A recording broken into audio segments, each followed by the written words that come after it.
Good day. Today, let's talk about Michael Faraday. So, who is Michael Faraday? He was born on September 22, 1791 and died on August 25, 1867. He was an English scientist who contributed to the study of electromagnetism and electrochemistry. He was one of the most influential scientists in history. Faraday is best known for his work regarding electricity and magnetism. What is electromagnetism? Electromagnetism is one of the four fundamental forces of nature. When it all started, in 1820, Hans Christian Ørsted announced his discovery that the flow of current through a wire produced a magnetic field around the wire. After him, André Marie Ampère followed on and showed that the magnetic force apparently was a circular one, producing in effect a cylinder of magnetism around the wire. And in 1821, Ørsted discovered the phenomenon of electromagnetism. His inventions transformed the home, farm, and factory. Forget about that fancy fridge that produces 3 different types of ice cubes on a whim. Before the advent of harnessable electricity, nearly every facet of human life functioned differently than it does now.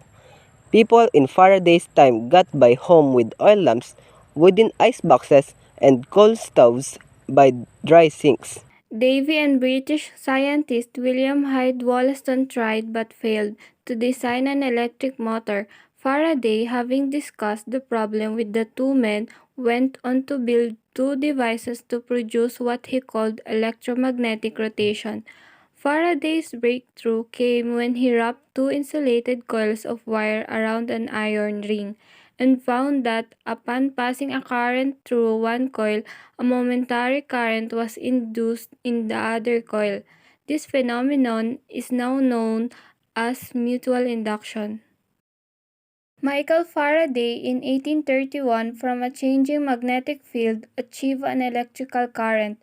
This phenomenon known as electromagnetic induction. James Clerk Maxwell, Faraday's electromagnetic induction modeled mathematically as Faraday's law. Faraday's law known today as field theory. Electromagnetic Induction by Michael Faraday. Electromagnetic induction, or induction, is a process in which a conductor is put in a particular position and magnetic fields keeps varying, or magnetic field is stationary and conductor is moving. This produces a voltage, or EMF, electromotive force, across the electrical conductor. Michael Faraday discovered law of induction in 1830. Faraday discovered electromagnetic induction and demonstrated it with a copper coil around a toroidal piece of iron, a galvanometer, or a gauge-based device to show current, and a magnet. When the magnet was moved towards the coil, an electromotive force is created moving the gauge on the galvanometer. If it is the north end of the magnet that is drawn closer, current flows one way. If the south is drawn closer, then current flows in the opposite direction. Electromagnetic induction was first discovered way back in 1830s by Michael Faraday. Faraday noticed that when he moved a permanent magnet in and out of a coil or a single loop of wire, it induced an electromotive force, or EMF, in other words, a voltage, and therefore a current was produced. So what Michael Faraday discovered was a way of producing an electrical current in a circuit by using only the force of a magnetic field and not batteries.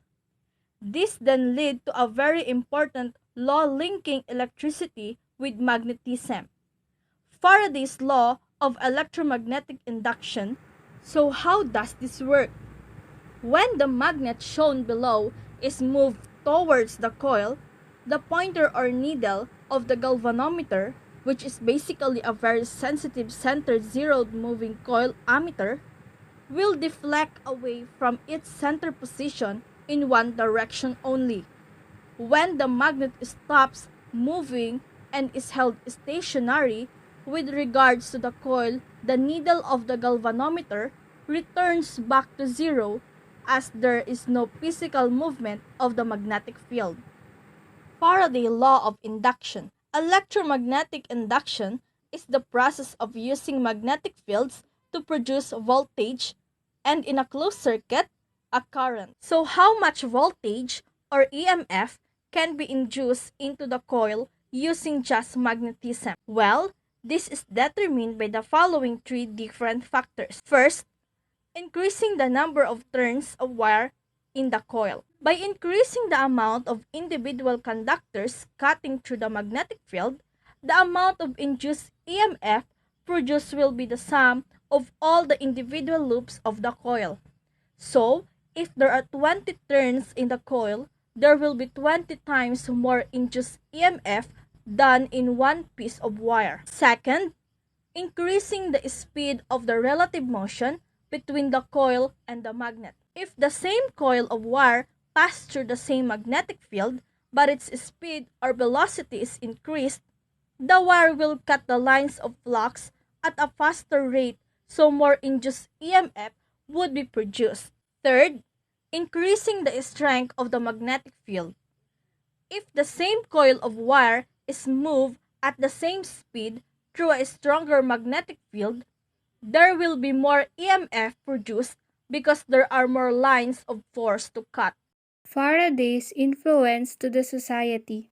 He discovered electromagnetic induction. Before Faraday made it on the scene, scientists were aware of electricity, though they had done little to harness it for practical use. Take Giovanni Aidini, for example, who embarked on a tour around Europe in 1803 to electrocute a corpse in front of an audience. His inventions transformed the home, farm, and factory. Forget about that fancy fridge that produces 3 different types of ice cubes on a whim.